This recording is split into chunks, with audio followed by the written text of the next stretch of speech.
guys, I think I'm going to have a danger nap. I don't want to, but the way I feel, I think I need to, but I definitely don't want to, because a lot of the time I feel much worse. I can't even bloody speak. Oh my God. It's alright, I don't need to speak apparently.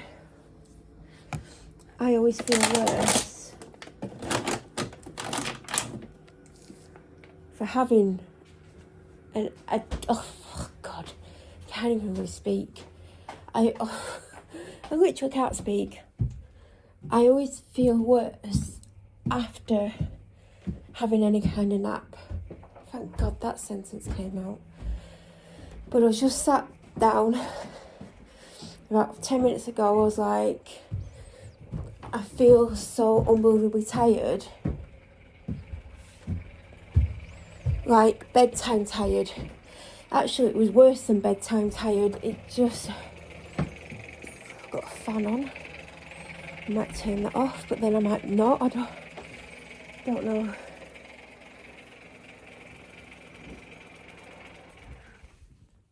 So I was sat there, and I've just got this wave of extreme tiredness come over me, like extreme. I feel a little bit nauseous. But it's like an extreme tired feeling. I have a slight temperature. I don't know. Oh God, I hope I'm not getting ill. Because this morning, well, I'm struggling to get up in general anyway, and that's been going on. That's been going on a couple of weeks. Or maybe longer. Just getting harder and harder to get up. My alarm went off this morning. And I didn't set it for later, because I was like, oh, should I set it for later? But because like the schools have gone back and everything, I've got to go back to, on a Tuesday, getting out earlier to get back earlier to avoid situations. So I was like, no, you've got to get up. And then I realised it was still snowy and stuff outside, so I'm going to have to drive off the street again. So when my dad came back, he briefly came back, and I've arranged for him to come back at a certain time so I can go off in my car, because I'm not driving his in bad weather, like snow and ice. It's not really icy, but it snowed, and it's slippery in places. So anyway, I've just got this wave of absolute extreme tiredness, and I didn't even feel this tired when I struggled to wake up this morning. So I looked at the time, and at that point when this first started, I could have had 2 hours 10 in bed. That's like if I fell asleep straight away, which isn't likely. I mean, I've literally just, I'm under the covers, but I'm not laid down. I could, when I do lie down, lie here, wide awake. But at first I was like, no, you'll be alright. And I'm like, this is an extreme tiredness. I've had a coffee, I've had an orange Lucozade, yet I've actually got more tired. And it just, like, it wasn't gradual, it just hit me. Like, I was tired, but then this extreme tiredness just hit me. And I was like, looking at the time, I'm like, you could go and lie down, have a sleep for at least 2 hours. Like, basically, I've set my alarm that when it goes off, I have 45 minutes to have a wash, do my skincare, do my makeup, get dressed, get the dog's drinks, get the dog drink, get my drinks, get everything I need in 45 minutes, when normally I give myself an hour.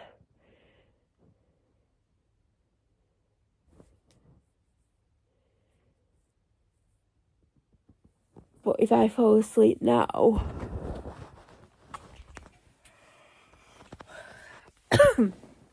in the next 10 minutes, if I fall asleep in the next 10 minutes, I can have an hour and a half sleep.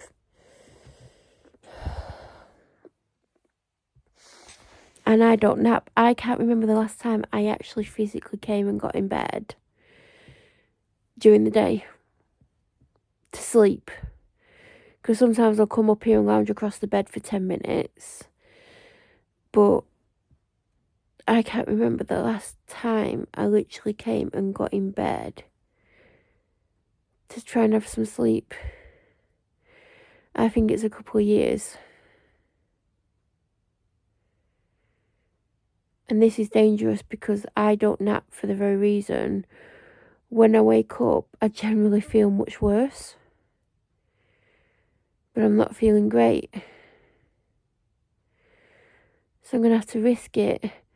But the second that alarm goes off, I've got a minute to like literally get myself together and get out of the bed. So wish me luck on that.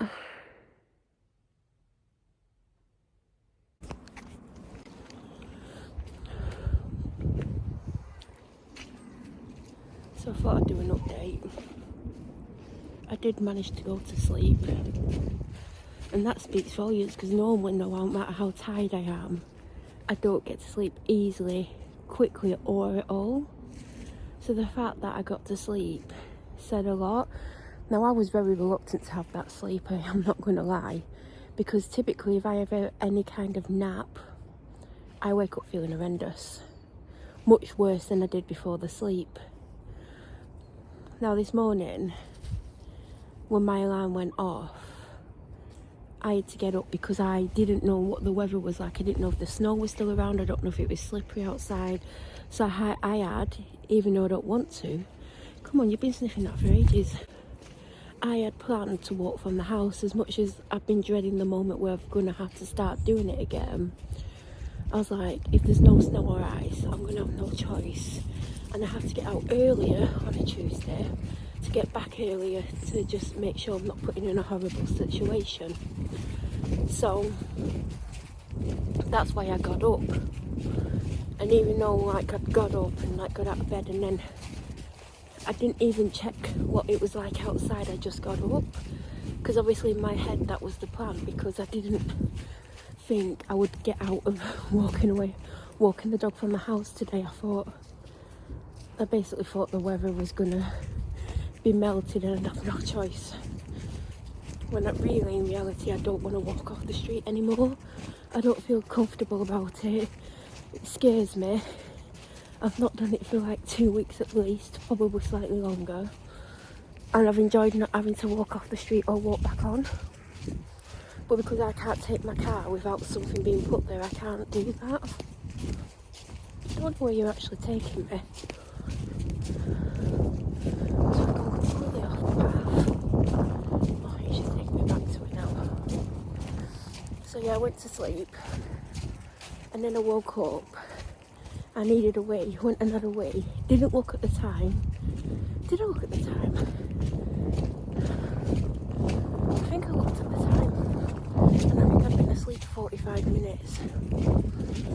Because I try not to look at the time, especially like if it's like in the middle of the night. Because sometimes that wakes me up and makes my mind start going round. So, looked at the time and I'd worked out I'd been asleep for around 45 minutes. And I think it was around 40 minutes before my alarm were going to go off. And I'm there thinking, I bet I'm ready. Why are you taking me that way? I thought, I bet I'm ready awake, trying to get back to sleep, and then I'll give up in 20 minutes. I don't remember much after that. Alarm went off. It took me about 2 minutes to reach for it and turn it off. And then I had a drink, because I took a drink up with me. Didn't want to drink too much. Then I went and started like washing my face. That woke me up a little bit, like cold water on my face. Can't remember what I was up to because it's about 10 minutes later. maybe longer. But basically, I should have set my alarm for maybe 5 minutes earlier, because I didn't put into, it wasn't in my head that I'm going to wake up and be like, oh my god, what's going on? I mean, I knew what was going on, but my brain wasn't functioning very well. But I started to do my skincare, and then when that started, like when I put the final thing on, moisturiser, I then brushed my teeth, and then I started to get ready and stuff, and I was ready on time. I even managed to make like a little beef roll, like a little bread roll with some beef on, get my drinks ready, get to my car. Then I'm waiting for my dad, as per usual, because he'd text me about 10 minutes after my alarm went off, and I texted him back, because he's like, what time do you want me to come back? And I'd already told him. Clearly he'd forgotten. I managed to have a nap. That is the moral of the story, or the conclusion of it. I did actually manage to sleep. I fully doubted falling asleep. I based it on other times when I've tried to fall asleep, or even when I go to bed at night, like now, I can't sleep. My head goes round and round. I think things that, aren't very good, because I'm in a dark place and generally can't sleep. So I was surprised I fell asleep. I could have had more sleep if I'd come up earlier, but I was like, no, you're not going to bed, don't go to bed. You'll end up waking up and feeling exhausted. You'll feel worse than you did before you went to sleep. Don't have a danger nap, because it is a danger nap. Because it's dangerous, because I will wake up feeling crappy. There's been times in the past before I got the dog I've got, where if like I didn't feel well, or I'd been up all night and had about 2-3 hours sleep, and it got to like whatever time in the day it was, I can't even think. Sometimes I'd be like, because my last dog, pretty self-sufficient, like could look after herself, didn't have separation anxiety, wasn't going to chew everything up, so I could come up, get in bed and fall asleep, and I didn't always necessarily have to put an alarm on. But even then, when I could sleep for as long as I needed, I'd wake up after an hour feeling worse. So I'm not one of the people that can have naps. I know people were like, oh, I'm going to go and have a 20-minute nap, and they wake up feeling amazing, and I'm thinking, how the hell do you feel amazing? Because I'd love a 20-minute nap and wake from it and think, oh god, I feel good. But I will say that nap did actually help me. I didn't feel the way I did before I went to sleep. I'm not saying I didn't feel any tiredness, because I did feel some tiredness, but I did not feel the absolute exhaustion that suddenly hit me. So it did help me. I would still be reluctant to take future naps or go to bed for an hour or whatever it is that I'm able to have, because this one time, I think this is the only time I've not felt any kind of after effects or feeling worse from going to sleep. It doesn't mean that it'll never happen in the future, but I did make the correct decision.